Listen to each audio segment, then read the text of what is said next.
Good morning.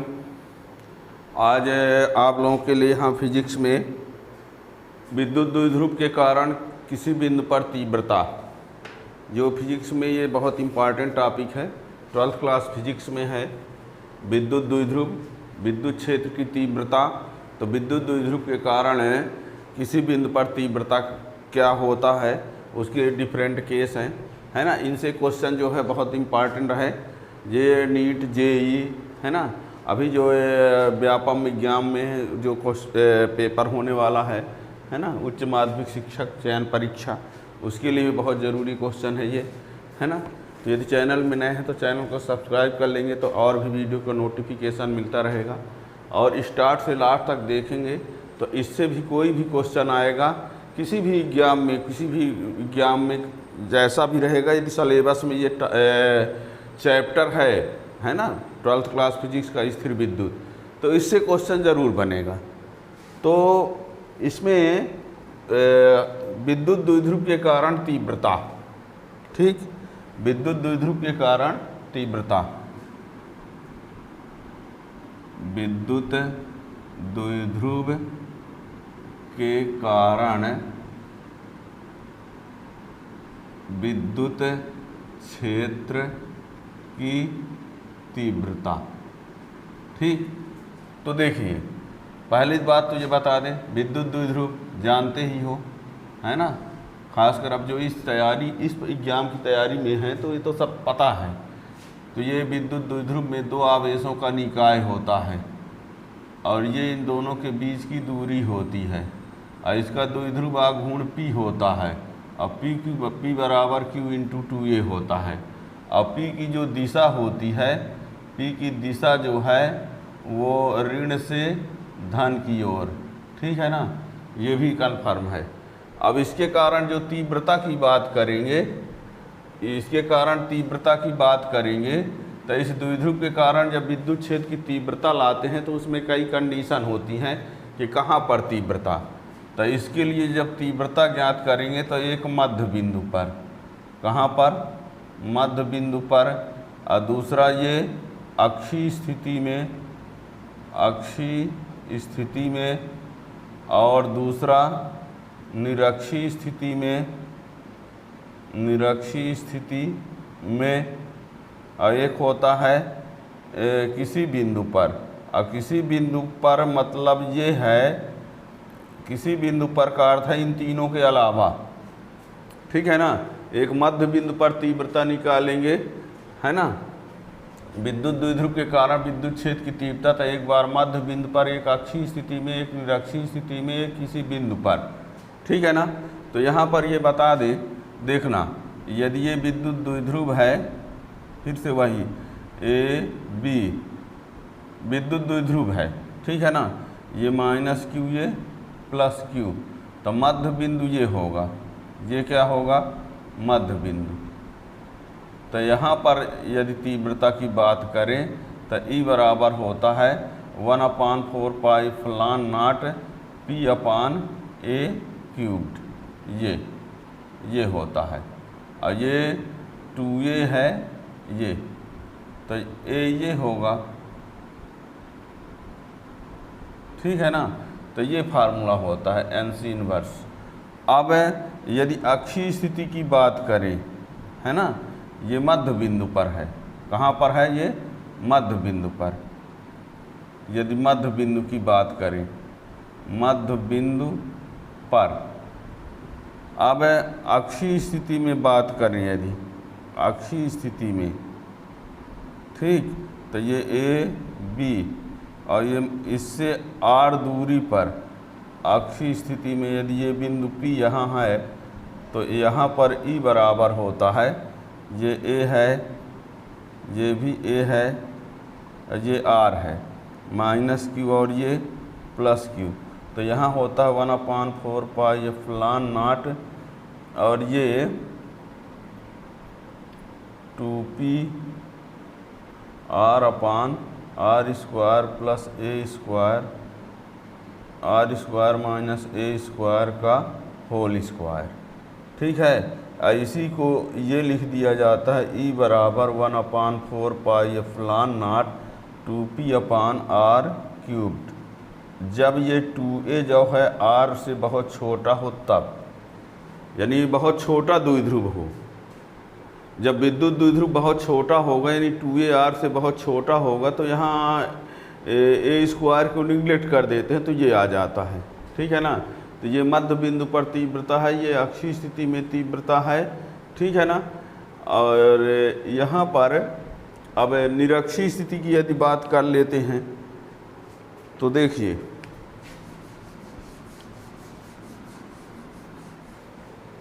निरक्षीय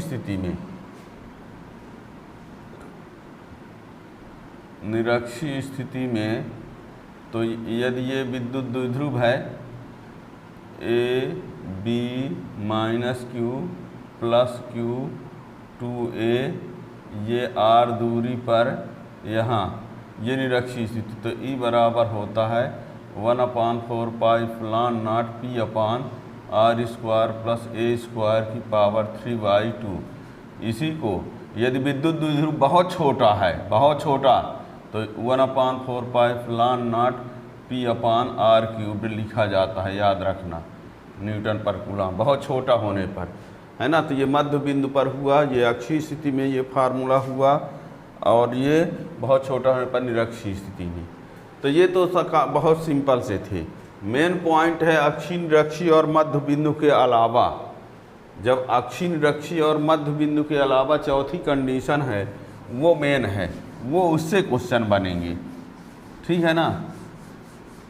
तो वो देखिए किसी बिंदु पर जब तीव्रता ज्ञात करेंगे तो ये देखिएगा, ये रहा ये विद्युत द्विध्रुव, चौथी केस -Q + Q, और ये मध्य बिंदु O से r दूरी पर यहाँ हम कोई बिंदु ले लेते हैं, C ले लेते हैं, ये थीटा पर है, ये r दूरी पर है। हम डायरेक्ट फार्मूला बता रहे हैं, है ना। ये ना कहो कोई ये कहे कि सर इसको डिराइव करके बता दीजिए, तो playlist 12th class Hindi medium, English medium में सब डिराइव करके डिटेल में बताए गए हैं, है ना, प्रूफ करके। अब ये तो हम केवल कंपटीशन के हिसाब से उस फार्मूला से क्वेश्चन कैसे आएंगे वो बता रहे हैं, ठीक है ना। वैसे आप पूरा डिटेल में आप पढ़ सकते हैं पीछे। तो ये द्विध्रुव है। अब इस द्विध्रुव -Q + Q r और थीटा एंगल, r दूरी पर और थीटा एंगल पर ये पॉइंट है।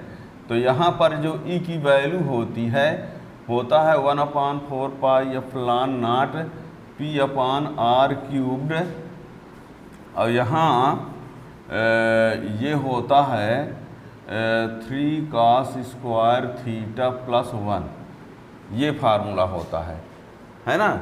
यदि इस बिंदु पर विद्युत क्षेत्र की तीव्रता की बात करें, ये बिंदु ना तो अक्षीय स्थिति में है, ना अक्षीय स्थिति में है, ना मध्य बिंदु पर है, किसी बिंदु पर है। और किसी बिंदु पर वो कि कहाँ है, द्विध्रुव से थीटा कोण पर और r दूरी पर, द्विध्रुव से थीटा कोण पर है और दूरी पर ये तीव्रता है। अब यहाँ थीटा के डिफरेंट वैल्यू पर हम E की वैल्यू लाएंगे, क्या क्या हो सकता है, ठीक है ना।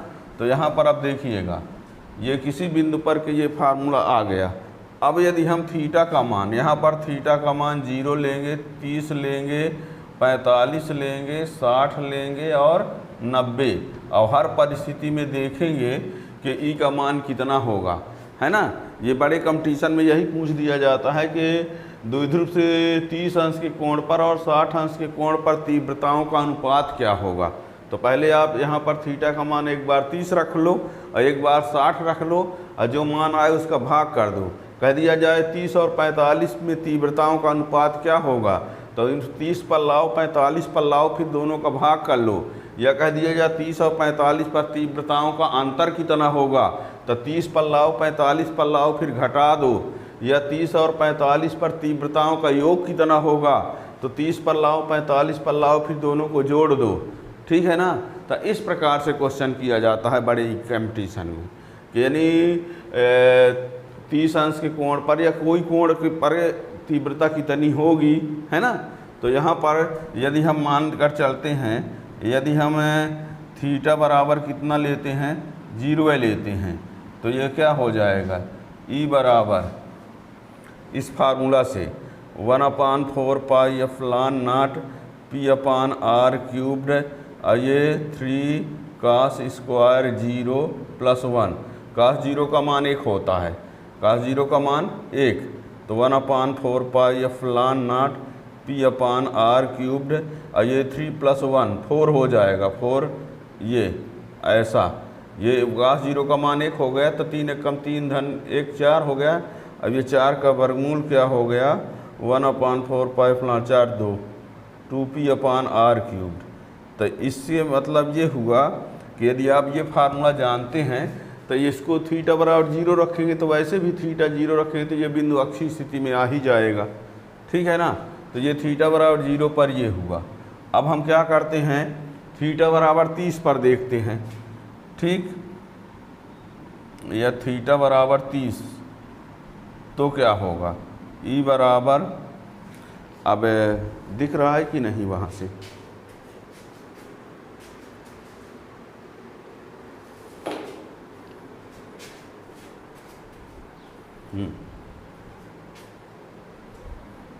यदि थीटा बराबर 30 तो रख के देखते हैं, 1/4 pi epsilon not P upon R cubed. ये 3 cos स्क्वायर 30 + 1, ठीक है। अब इसका मान क्या होता है, cos 30 का मान कितना होता है, 1/4 pi epsilon not P upon R cubed.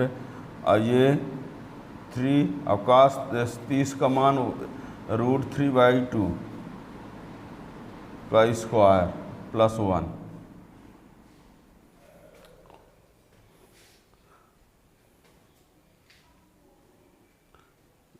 Light ही गोल हो गई।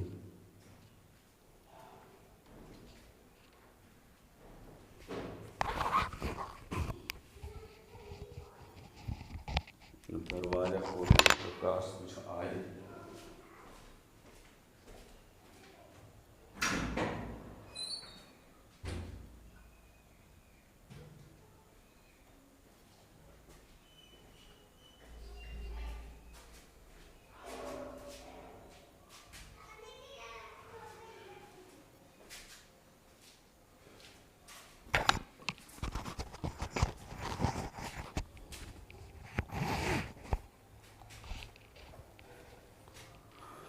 तो थीटा की वैल्यू ये रखेंगे, यहाँ 30 पर, तो 30 रखने पर क्या आएगा, तो cos 30 की वैल्यू जो होती है √3/2 कर दिया हमने ये।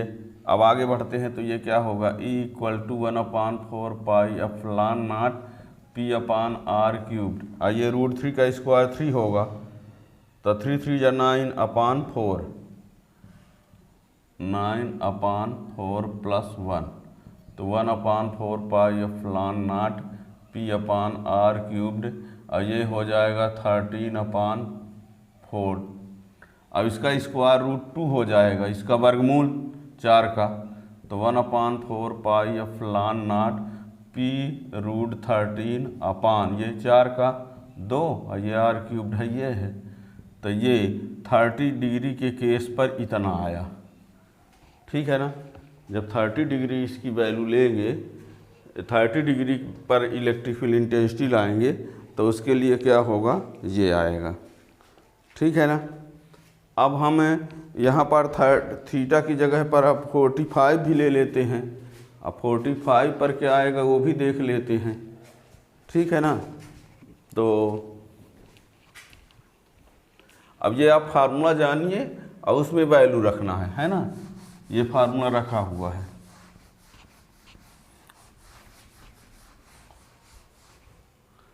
तो क्या करते हैं, यदि थीटा बराबर 45 डिग्री तो क्या होगा, E = 1/4 pi epsilon not P upon R cubed.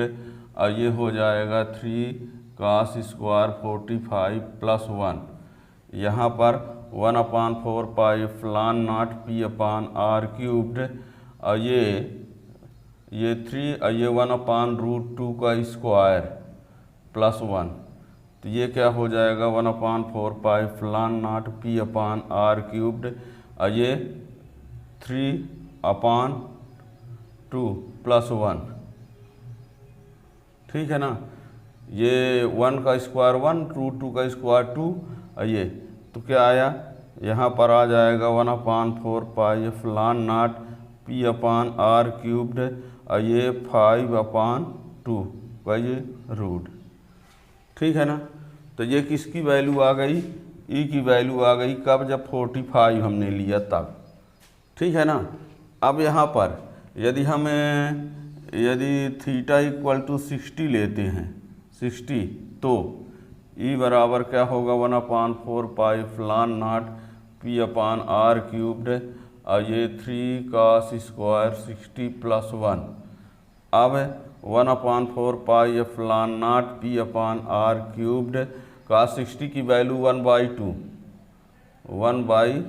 तो 3 × 1/2 का स्क्वायर + 1, तो ये क्या हो जाएगा 1/4 pi epsilon naught P upon R cubed, ये 3/4 + 1 हो जाएगा ये।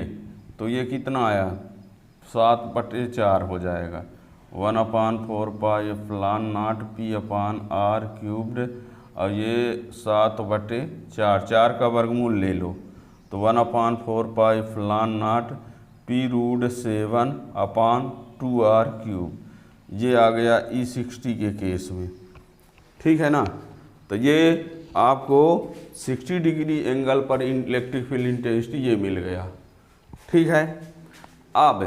अब देखिए, हमने आप लोगों से बोला था ये 30 डिग्री पर है, ये 60 डिग्री पर है। अब आपसे कह दिया जाए कि 30 डिग्री पर और 60 डिग्री पर इंटेंसिटी का रेशियो कितना होगा, है ना।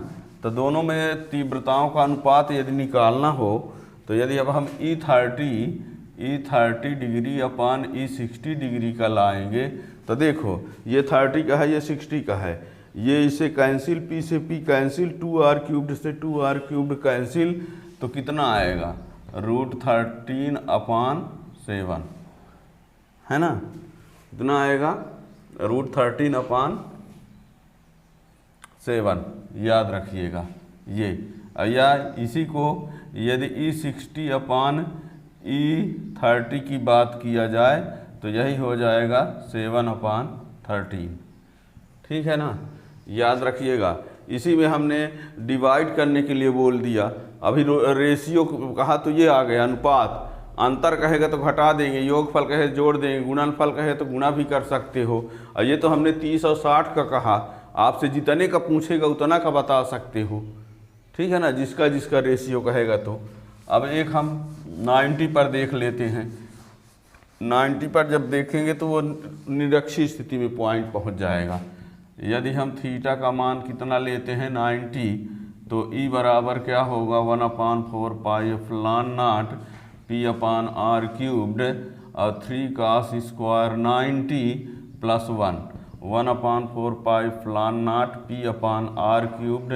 cos 90 क्या होता है 0 होता है, तो 0 + 1, 1 का square root 1, 1/4 pi epsilon naught P upon R cubed ई। ये 90 के केस में आ गया। ठीक है ना। और यही निरक्षीय स्थिति में होता है, निरक्षीय स्थिति 90 पर निरक्षीय हो ही जाएगा। ठीक है ना। तो ये डिफरेंट केस में ध्यान रखिएगा। अब यहाँ पर 0 पर हो गया, तो 30 पर हो गया, 45, 60, 90 पर हो गया। किसी और का पूछेगा तो किसी और का पूछेगा तो आप मान लीजिए 20 का पूछ दिया, तो साइन 20 cos 20 का मान नहीं जानते, है ना, तो उसी के टर्म में रहेगा, केवल 20 रख देंगे। ठीक है ना। अब आपको 0, 30, 45, 60, 90 पर आपने सॉल्व किया, और उनका रेशियो डिवाइड कुछ भी आपसे पूछ दिया जाए, मल्टीप्लाई और डिफरेंस, तो आप कर सकते हैं इस तरीके से। ठीक है। तो इस प्रकार से ये क्वेश्चन जो विद्युत अक्षीय स्थिति की बात हुई, द्विध्रुव के अक्षीय स्थिति में, है ना, तीव्रता की बात हुई। अब ऐसे ही विद्युत द्विध्रुव के कारण विभव भी होता है।